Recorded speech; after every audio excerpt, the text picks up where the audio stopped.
하나님 말씀 베드로전서 2장 15절부터 22절까지 말씀. 그는 불의의 삭슬 사랑하다가 자기의 불법으로 말미암아 책망을 받되 말하지 못하는 나귀가 사람의 소리로 말하여 이 선지자의 미친 행동을 저지하였느니라. 이 사람들은 물 없는 샘이요 광풍에 밀려가는 안개니 그들을 위하여 캄캄한 어두움이 예비되어 있나니 그들이 허탄한 자랑의 말을 토하며 그릇되게 행하는 사람들에게서 겨우 피한 자들을 음란으로서 육체의 정욕 중에서 유혹하는도다. 그들에게 자유를 준다 하여도 자신들은 멸망의 종들이니 누구든지 친자는 이긴 자의 종이 됨이라. 만일 그들이 우리 주 대신 구주 예수 그리스도를 알므로 세상의 더러움을 피한 후에 다시 그 중에 얽매이고 지면 그 나중 형편이 처음보다 더 심하리니 의의 도를 안 후에 받은 거룩한 명령을 저버리는 것보다 알지 못하는 것이 도리어 그들에게 나으니라. 참된 속담에 이르기를 개가 그 토하였던 것에 돌아가고 돼지가 씻었다가 더러운 구덩이에 도로 누웠다 하는 말이 그들에게 응하였도다. 아멘. 이 말씀의 겉면 앞에 겸허해지고 이 말씀의 교훈 앞에 깨닫는 은혜가 있게 되기를 주의 이름으로 축복합니다. 믿음의 삶 가운데서 하나님은 계속 우리를 인도하셔요. 뭐 하신다고요? 인도하셔요. 신앙이 어린 때에서부터 강한 대로 이끄시고요. 장성한 자의 일정으로 이끄시는데 하나님의 인도하심의 가장 중심에는 의의 길입니다. 무슨 길요? 의의 길. 하나님의 이끄심의 중심에 뭐가 있다고요? 의의 길로 이끄신다. 좋은 직장으로 인도하시는 거 귀하지만은 좋은 만남의 축복을 주시는 것도 귀하지만은 가장 중심에는 의의 길로 인도하시는 거예요. 근데 사람이 이제 청년 시절에 은혜를 받았는데 그렇게 은혜를 받고 대학생활 보내고 세상에 이제 나오는 것이요. 물론 신학교를 갔으니까 뭐 반 세상이라 할 수도 있겠지요. 근데 신학생이 돼서 이제 가난한 생활을 시작하는 거. 현실에 이제 부딪힌단 말이에요. 부딪히는데 전에 아버님, 부모님 밑에 있을 때 부모님이 용돈 주는 것도 안 되는 돈을 교회에서 사례비를 주더라고요. 근데 그게 첫 달 받으니 얼마나 귀한지요. 내가 이제 하나님의 성부를 먹고 사는 사람이 됐구나. 얼마나 귀해가지고요. 첫 달을요, 돈을 못 쓰겠더라고요. 그래서 왔다 갔다 차비 쓰고 뭐 하고 나니까 10만 원 썼더라고요. 그래서 친구가 빌려달라 해서 빌려줬는데 못 받아, 아직까지 못 받았습니다. 그 친구 캐나다로 도망가 버렸습니다. 근데 그래도 하나도 안 아까웠고요. 그래도 하나도 참 너무너무 감사했고요. 근데요, 둘째 딸부터 돈 모자랍디다. 무슨 말인지 알지요? 둘째 딸부터 돈 모자라고 인생의 고비를 이렇게 지나가면서 뭐 이런저런 거 지나가면서 내 속에서 그 죄성도 올라오고 내 속에 연약함도 있고 내 속에 인생을 이래 살면 어떻게 되나 이런 불안감도 있고요. 오만 여정을 지나가다가 지금 여기 서 있습니다. 근데 지금 여기 서 있는 이유는 왜입니까? 제 동기들 중에 목회 그만둔 친구도 많아요. 그만둘 수밖에 없는 뭐 죄를 지어 그만둔 친구도 있고요. 또 재정적으로 너무 이렇게 압박이 와서 이런 그만둔 데 있고, 가정이 너무 어려워서 그만둔 분도 있고, 또 교회에서 나가주세요 해서 나왔는데 감임지를 못 찾으니까 그만두신 분도 있고, 이런저런 그만둔 분들이 많습니다. 그리고 현장 목회를 하면서도 목사의 마음이 기뻐야 되잖아요. 기뻐야 기쁨의 영이 흘러나가요. 할렐루야. 이게 설교는 내용이 아니거든요. 영이거든요. 그래서 내 안에 성령 충만해야 성령 충만한 게 말씀감이 흘러나가는 거예요. 근데 내 영이 안 편하면요, 우거지 삶을 하나님 우리에게 기쁨을 주십니다. 기쁘기는 뭐 기쁘겠네. 그래서 그 목회 현장에 있으면서도 자신의 마음이 행복하다 이런 분들이요, 여러분 많지 않습니다. 많지 않다고. 저는 그분들을 너무 이해하거든요. 왜? 또 다 지나왔으니까. 함께 그런 여정 속에 역시 있고. 근데 7일을 지나서 아들을 신학교로 보낼 때 친구들이 그래요. 야, 니 그 길을 아를 왜 보내노? 니 그 길이 어떤 길인지 니 몰라서 니는 갔지만은 저 모르고 와갔거든요. 저 목회자 가정의 애도 아니고 장로님 댁 애도 아니고 초신자 신앙의 첫 세대가 되니까 목회자가 어떻게 사는 건지를 몰랐어요. 목회자가 어떻게 교회 안에서 인격관계 안에 구조 안에 있는지를 몰랐고요. 한국교회는 어떤지 압니까? 부임을 한 목사는 피가 마르고요. 개척을 한 목사는 피를 토해야 되고요. 피를 안 토하면 개척교회가 세워지질 않아요. 예, 피가 안 마르면요, 지 성질 다 부리고 산다 이 말이잖아요. 지 마음대로 목회를 한다 이 말이죠. 교인이 남아있겠어요? 안 남아있으면 또는 목사님을 내보내든지 무슨 수가 나지. 그래서 이 부임한 목사는 이 안에 참는 게 너무 많다 보니까 이래도 참아야 되고 저래도 참아야 되고. 예, 우리게 지금 민주화 없지만 민주화하고 내하고 싸우면 누가 이기게 됩니까? 장로님요. 아하고 싸우면 내가 욕먹습니다. 그게 한국교회의 지금 구조예요. 옛날 목사님들은 유교적인 풍토가 있어서 목회자의 권위라는 게 있었고, 교회에 기도하시는 분들은 이래 밤마다 기도하면서 목회자를 정보기도하는 그런 분들이 계셔서 목회할 만했지만요, 지금은 기도하는 세대도 사라지고요. 탈권위 시대예요. 탈권위 시대라서 목회자의 권위를 발톱에 때만큼도 안 이깁니다. 근데요, 하나님이 부탁한 종에 대해서 존중함이 있기를 축복합니다. 저는 저한테 잘해달라 말 안 해요. 그냥 사람 대 사람을 기본적인 존중만 해주면 좋겠어요. 자, 근데 그런 거 지나서 내 이 일 속에서 늘 기쁨을 누릴 수 있는 비결이 뭐냐 하면요, 지칠만 하면 도우시는 은혜가 계속 오는 거예요. 할렐루야. 지칠만 하면 지치거든요. 낙심되거든요. 스스로 내가 목사 맞나 싶은 그 허탈감도 이렇게 오거든요. 그런데 그때마다 하나님의 성령이 계속 찾아와 주셔요. 찾아와 주셔서 새로운 용기를 주시고 은혜를 주시고 돌파구를 열어주시고. 할렐루야. 자, 그게 이 여정을 걸어가는데, 그때 주님이 나를 도우시는 손길들을 이렇게 내밀어 줄 때, 그때 내가 내 연민 속에, 내 좌절 속에, 심지어 나의 죄성 속에 그냥 이렇게 그냥 나 여기 머물러 있을래요 이래버리면 안 일어나지는 거예요. 안 일어나지고, 그럴 때 그때 사단이 그 가만 놔두질 않아요.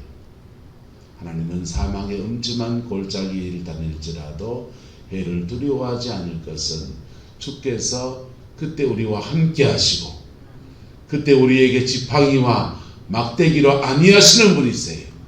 근데 그 손길을 거부하고 그때 자신이 가지고 있던 돈에 대한 욕심이나 성적 있는 탐닉이나 그런 데를 막 가게 되면 누구의 길을 걷느냐? 발람의 길을 걷게 돼요. 발람은요, 바른 길을 떠나 뭐하여 미혹되어 보올의 아들 발람의 길을 따르는도다. 그는 불의의 무엇을 사랑하다가 삭슬 사랑하다가 불의의 삭슬 사랑하다가 자기의 불법 때문에 책망받는데, 날 못하는 나귀가 책망하는데도 깨달았다 못 깨달았다? 못 깨달았다. 보세요.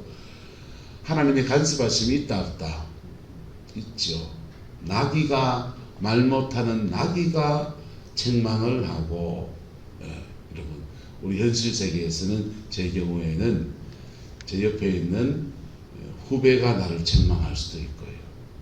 장로님이 저를 책망할 수도 있고요. 간섭하심이란 말이에요. 하나님의 무엇이라고요? 간섭하심. 하나님의 간섭하심이 저와 여러분들에게 아름답게 임하게 되기를 예수 이름으로 축복합니다. 그 간섭하심의 때에 깨닫는 은혜가 있게 되기를 그리스도의 이름으로 축원합니다. 그 간섭하심을 받을 때 깨달아야 돼요. 그리고 내 방향을 하나님 앞에 깊이 털어야 됩니다. 그럴 때 우리가 침륜에 빠져있지 않게 돼요. 사망의 음침한 골짜기를 지나갈 때 감정이 생깁니다. 사망의 음침한 골짜기 지나갈 때 인생이 드라마틱해지거든요. 아주 극단적인 상황에 내몰릴 것 같은데 하나님의 간섭하심 때문에 기적도 체험합니다. 근데요, 간섭하심, 이 사망의 음침한 골짜기, 그래서 재밌다고 그걸 자주 지나가면 어찌 되느냐? 광야가 길어지게 되는 거예요. 뭐가 길어지게 된다고요? 하나님의 목적은 푸른 천양과 실만한 물가로 인도해 주셔서 목사로 말하면 목회 제대로 할 수 있도록 이끌어 주시는 건데, 그게 자기 욕심 때문에, 자기 정욕 때문에, 뭐 이런 것 저런 것 때문에 사망의 음침한 골짜기를 지나가는 거예요. 그때 지나가는데 하나님의 손길이 계속 내려와요. 저는 다른 교회 가면 성광교회 안에서 일하는 얘기 다 간증거리게 되겠죠. 여러분 이름 다 바꿔가지고 말 못할 간증이, 여러분에게 말 못할 간증이 너무 많아요.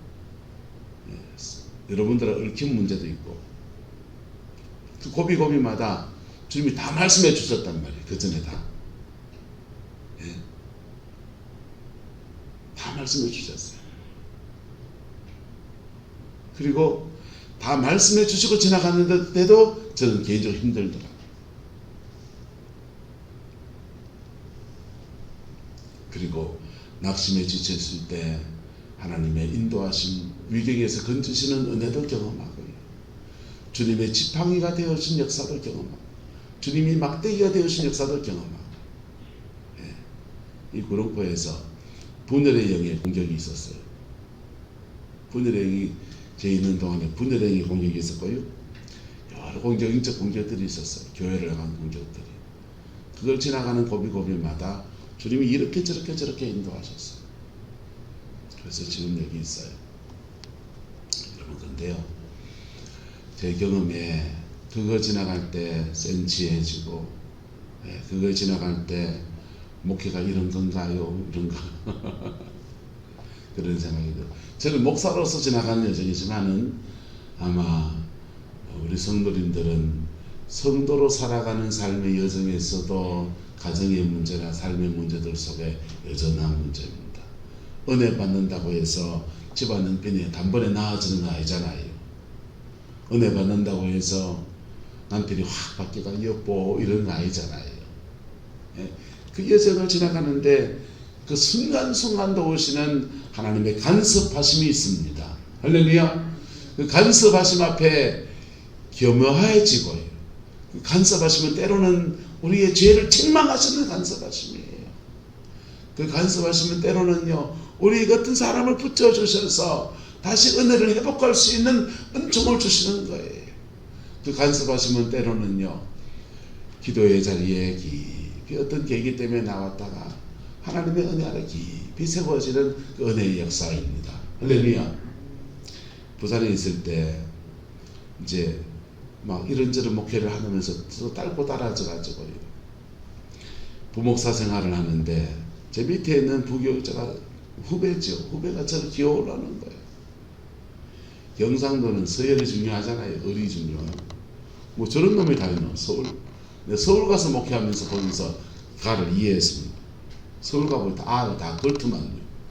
함께 부목사 같이 했던 사람들 중에 서울서 부목사였던 사람들 같이 했던 목회자들은요, 연락하는 사람이 하나밖에 없습니다. 을이 없고 싸가지 없고 다 걸투만요. 그 세대가 걸투. MZ세대를 부산에서 턱 마주치니까 이해가 안 되는 얘가 하나 있었어요. 그래 참아야지 못하겠어요. 기어오르는 거. 참고 그냥 지나가는데 걔가 목사 안수 받으면서 걔랑 내랑 사례비가 호봉 책정을 교회에 아무튼 그 교회는 이렇게 목회자 사례비를 초등학교 교사 1호봉에서 시작해서 1호봉에서 계속 1년 단위로 호봉이 올라가는 거예요. 학교 선생님 월급 체계에 맞춰서 교육자 월급이 책정되어 있는 거죠. 그래서 열심히 수고하고 이렇게 성실하게 목회하면 계속 호봉 단위로 교회가 임금이 사례비가 올라가는 거예요. 근데 그거 그대로 올라가면 이제 저는 2호봉이 돼야 되는 거고 걔가 1호봉이 되는 거, 목사 안수를 처음 받으니까 1호봉이 되는 건데 그때 갑자기 무슨 동결 무슨 문제가 생겼어요. 그래서 걔랑 내랑 호봉이 똑같아졌습니다. 그래서 그는 결혼도 하는 총각이었고 저는 장가 가서 애가 둘이나 있는데 생활비가 사례비가 똑같은 문제가 생겼어요. 조선에 다녔는데 아무도 안 해줍디다. 그거 해주려면 또 다른 문제 재정부 결산을 저도 해보니까 알겠어요. 이게 총계획에 대해서 전체를 맞춰놨는데 이걸 개수 조정을 하면 다 뜯어고쳐야 되거든. 전체를 다 뜯어고쳐야 되고 부서들이 다 모여야 되고 교회가 큰 교회니까 그런 문제가 생기니까 말 못하고 끙끙 앓고 저는 저대로 끙끙 앓고 아무도 해결 안 해주니까 하나님 앞에 엎드려서 기도하기 시작합니다. 하나님 이거 해결해 주시소. 아무도 해결 안 해준다 카이 하나님이 해결해 주시소. 그래서 하나님한테 시위를 하는데 한 주간은 하나님 봐주시더라고. 두 주간도 이거 할 말 다 했는데 하나님이 그냥 가만히 듣고 계시는 거 그냥 성질나서 애들이 막 투닥투닥 투정하면은 받아주시는 그런 거 있잖아요. 그런 느낌이에요. 그런 느낌인데 두 주간째 그러고 계속 그러고 뭐 답이 안 주시니까 계속 그러고 있는데 두 주간 지나왔는데 이러면 안 되는데 하는 마음이 마음속에 살짝 올라와요. 하나님과 좀 불경하다 싶은 마음이. 근데 세 주간째 계속한 거예요. 세 주간째 새벽기도 끝나고 교인들 다 보내고 혼자 남아서 한 시간을 하나님 앞에 시위를 하는 거죠. 시위를 해야 되는데 마음속에서 감동 하나가 탁 올라옵니다. 목사가 내가 기도할 제목이 어지간히 없다. 이 감동이 탁 올라옵니다. 이 감동이 오면서 하나님이 네 이런 기도하냐 책망하신 게 아니에요. 스스로 이렇게 그런 마음이 탁 올라오면서요. 그리고는 교회 안에 제가 섬기는 교구 안에 어려운 성도들의 얼굴들을 다시 떠오르게 하시고 그분은 이게 어렵고 저분은 저게 어렵고 중보기도 해도 시원찮은 반에 니 그런 기도하고 앉았나 이런 마음으로 확 다가오는 거예요. 그때 팍 울었습니다. 팍 울고 하나님 저는 목사도 아닙니다. 그래서 펑펑 울고 한 주간 동안 그때부터 회개하느라고요. 계속 회개하고 중보기도 하고요. 그렇게 두 주간은 시위하다가 기도하고 한 주간은 회개하며 기도하고 3주간을 지내고 났더니요. 청년 시절에 하나님 앞에 여러분 신학교 가서 목회하시는 분들이요. 여러분 신학교 들어갈 때는 얼마나 순수한 마음이게요. 자신의 인생을 하나님께 다 드리겠다고 달려드는 사람이 얼마나 순수하게 해요. 저도 그렇게 시작했었거든요. 그 시작했던 그 처음 마음을요. 다 회복시켜 주시는데 그리고 그 은혜 아래에서 한 해 동안 교회를 섬기는데 구역 가서 신방하면은 성령의 사람이 되어버리니까요. 근데 말씀을 들고서 이렇게 나누는데 사람들이 울기 시작합니다. 새가족반 맡아서 새신자반을 섬기는데요. 새신자들이 성경 공부, 새가족 공부하다가 울어요. 그리고 그의 기록적인 정착률, 교인 등록한 교인 중에서 정착한 사람이 80%가 넘어서는 경이적인 기적을 이뤘어요. 그리고 제가 목회를 배웠습니다. 그 부산진교회에서 교회 목회 시스템, 행정 이런 것도 배웠지만은요, 거기서 성령의 목회를 배웠어요. 할렐루야. 간섭하심이란 말이에요. 뭐 하심이라고요? 간섭하심. 인생의 고비고비 넘어질 만한 그때 간섭하심. 이 모양 저 모양으로 간섭하시는데 그 간섭하심 앞에 순종해서 나가면 이래 다시 처음 믿음으로 회복시키는데 이 경험치가 쌓여 있잖아요. 관록과 경험치가 쌓여 있는데 새 은혜가 회복되니까 다시 새 마음을 가지고서 주를 섬길 수 있는 은혜를 주시고 그 뒤로도 계속해서 하나님께서 저를 간섭하셨습니다. 여러분 앞으로도 마찬가지입니다. 제가 인생이 다하는 날까지 주님은 계속 저를 간섭하실 거예요. 간섭하시는데 그 간섭하심 앞에 내가 겸허하지 않을 때가 있었다 없었다? 있었죠. 왜 나만요? 하나님 너무한 게 아닌겨? 이런 마음이 이만큼 올라올 때가 있다 없다? 있죠. 그러나 그 간섭하심 앞에 겸허 내 스스로 나를 이렇게 체면 교대치 않으면 원목사 니는 당대다. 그러니 그런 거 당하는 거 네가 당대니까 개척자니까 해쳐가는 거지. 그걸 내 스스로 생각해. 교회에서 무슨 일이든지 이래 넘어가는 고비마다 내 스스로 말해. 니는 당대 아이가.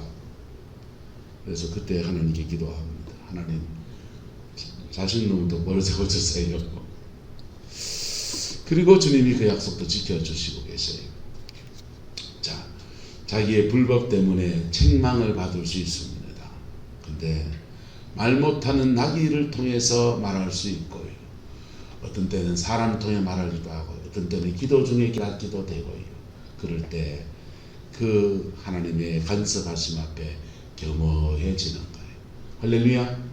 겸허해지고 그 겸허함 속에 다시 채우시는 은혜를 입어서 믿음의 그 여정을 걸어가는 것입니다.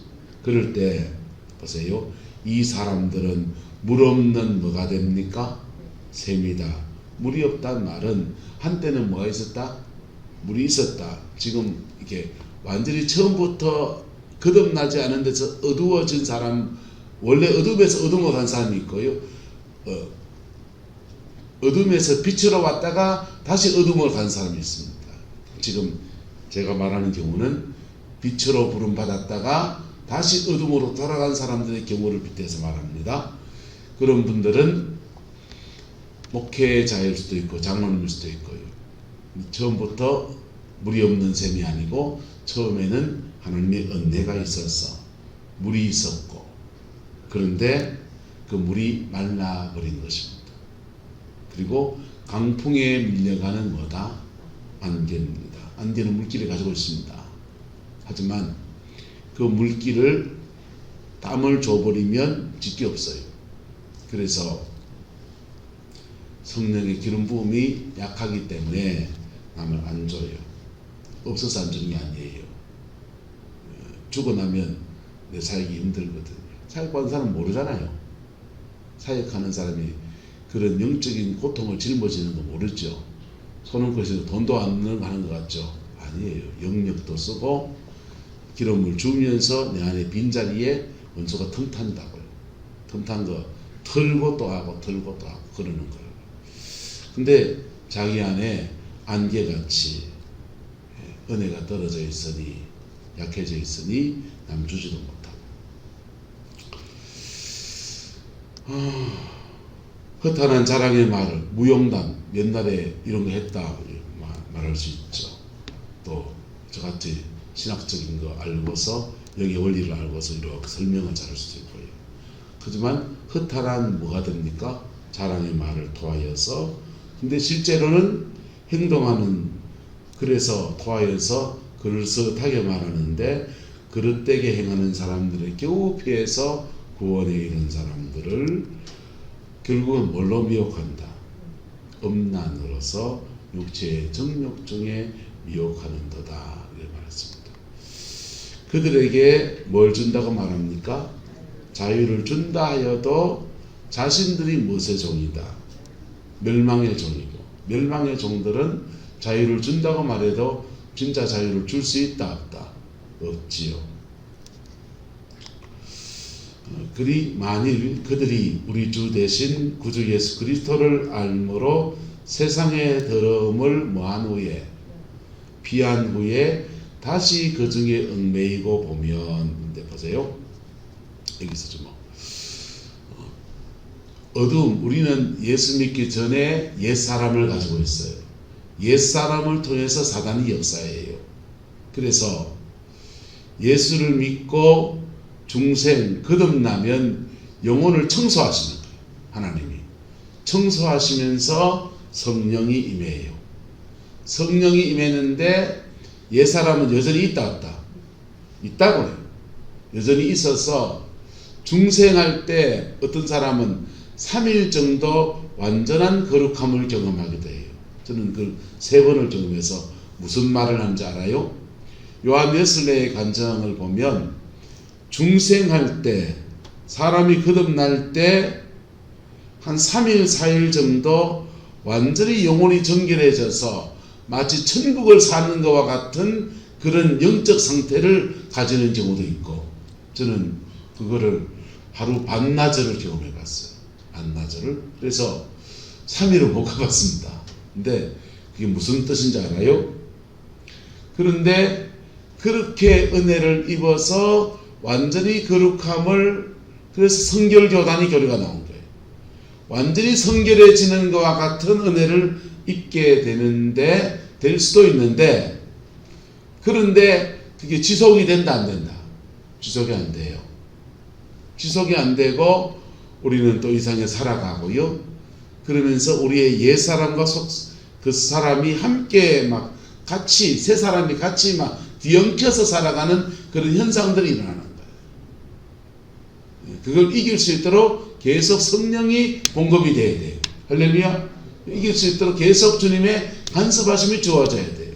근데 이 간섭하심을 거절하고서 막 나가다 보면 옛사람이 힘이 더 세지는 거예요. 힘이 더 세지면서 우리가 거듭난 이 속사람이요 눌려버리거든. 근데 거기다가 성령의 목회자들은 재정이 들어오는 것들이 교회에서 사례비를 주든지, 은사자들은 기도원에서 주사에 가면서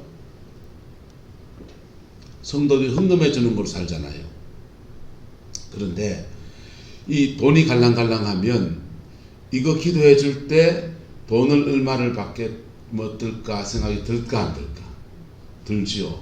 또는 이래만큼 기도해 줬으면 저 사람 나한테 헌금 얼마큼 해줄 것 같은데 기대감이 있을까 없을까요? 사람이라니까요. 든다고요. 근데 그럴 때 그런 마음들 속에 이래 가는데 이 사람 나서 수박해야 돼요. 더 죄 짓고 함부로 막 돼요. 그러면 이제 속이 확 상해버리는 거예요. 속이 확 상하는 거, 그럴 때 하나님이 간섭하신다니까. 간섭하셔서 위로하시고 내가 네게 더 좋은 걸 주리라고 말씀도 하시고, 그런데 그 간섭하심 앞에 이걸 털고 일어서서 하나님이 준 내 길을 쭉 걸어가면은 그 은혜가 옵니다. 그 사람 안 갚아줘도 하나님이 더 좋은 것으로 갚으십니다. 그런데 이 요한의 미움이 생기잖아요. 이런 미움들을 그냥 그대로 가지고 있고, 치유사역을 이렇게 하면서요, 영적 보호를 잘못하면 영이 틈을 타요. 틈을 타면 영은 어떠냐? 영은 틈을 타면요, 틈을 타고 우리 안에 들어오면 밥 달라고 한다고요. 밥 달라고 하고 밥 주면 뭐하고? 다가 틈 타고 밥 달라고 하고 밥 주면 자리 잡고, 자리 잡으면 역사하고, 그래야 되는 거예요. 그래서 사역을 할 때도 마찬가지. 사역을 하는 과정에서도 사역자가 생각의 결을 한번 딱 건너다면요, 틈타버려요. 틈타버리는데 그 틈탄 것을 다시 십자가 앞에 서서 이렇게 털고서 자신을 정결케 하는 그 시간을 가지고 또 사역하면 되는데, 이 사역이 과정 되면요, 털 시간이 없는 거예요. 털 시간이 없고 자신을 정결케 하는 흐름을 놓쳐버립니다. 그럼 데미지를 입어요. 데미지를 입는데 데미지 입은 채로 계속 가면 그 데미지 입은 영들이 밥 달라 그래요.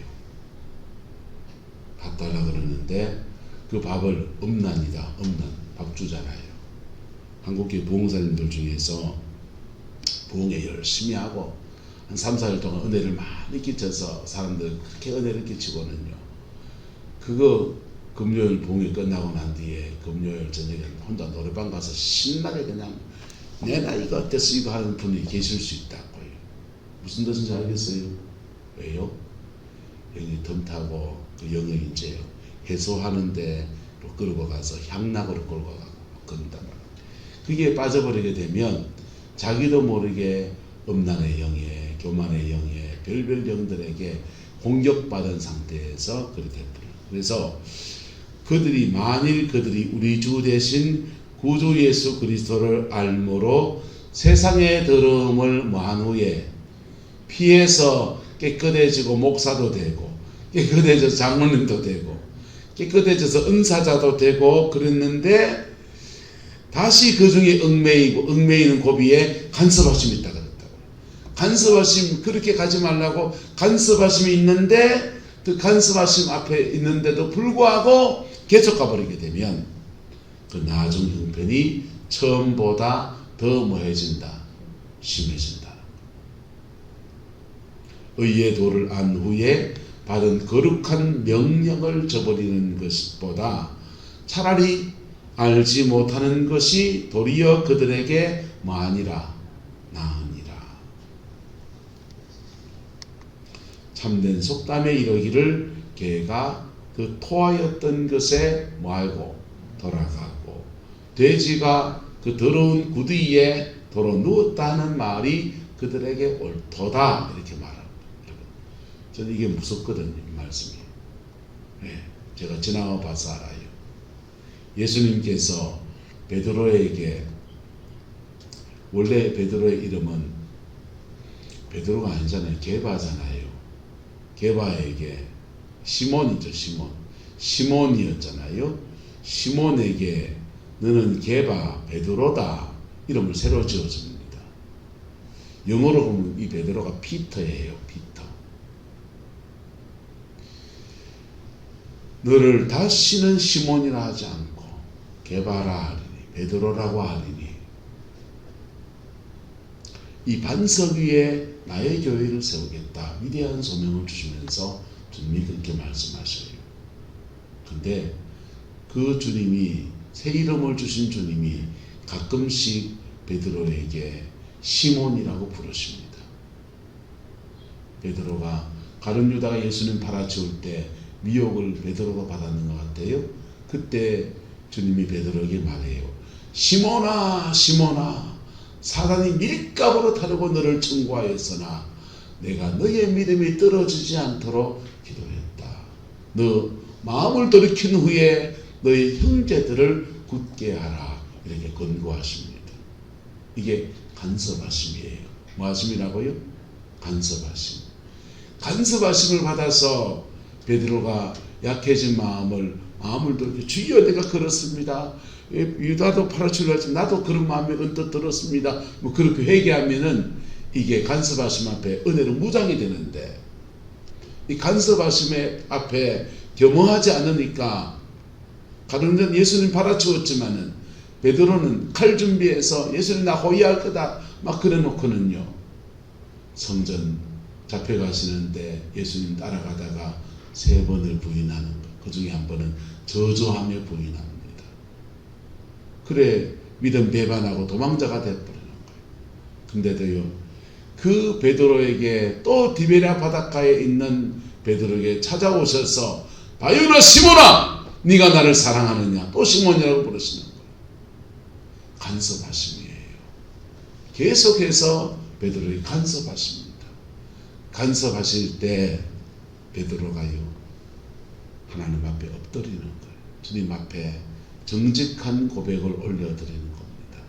그럴 때 주님은 그 간섭하심 앞에서 다시 새롭게 하셔서 하나님의 은총의 도구로 그래 사용하시는 거예요. 한번 따라합시다. 한 번 은혜 받은 걸로 인생 결판 안 납니다. 전에 그 은혜 받은 걸로 인생 결판 안 나요. 우리는 긴 인생을 살아가야 되고요. 그 인생의 여정에서 간섭하심이 주어진다. 이 간섭하심의 앞에 겸허해져야 돼요. 그 간섭하심은 때로는 우리를 징계하시는 하나님의 징계로 나타날 때도 있고요. 그 간섭하심은 때로는 우리에게 새로운 인도하심을 주시는 역사로 나타나기도 하고요. 그 간섭하심은 때로는 이 모양 저 모양 나타납니다. 근데 그 간섭하심의 대부분이 우리의 내려야 될 경우는 한따라 십자가 앞에 회개합니다. 제 경험에 그렇습니다. 십자가 앞에 회개합니다.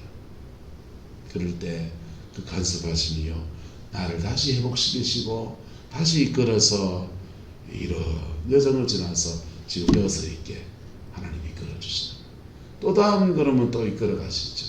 그때도 마찬가지입니다. 그때도 에이 하나님 지금 이 나이에 뭐 이 가면 안 되는 거예요. 그때도 그 간섭하심 앞에 겸허하게 주여 이렇게 할 때요, 주님 새롭게 이끄셔서 반드시 주님 나라 갈 때까지 보호하시고 이끄시고 승리케 하시는 놀라운 은혜와 역사를 허락하십니다. 그 복이 오늘 이 새벽에 기도하는 우리 성황의 모든 성도들 속에 이루어지게 되기를 예수 이름으로 축복합니다. 기도하겠습니다. 좋으신 아버지 하나님, 발람의 길을 걷지 않기를 소망합니다. 그러나 우리가 가지고 있는 육성은, 종이 가지고 있는 육성은 이 길을 걷고 싶은 마음이 굴뚝 같을 때도 있음을 고백합니다.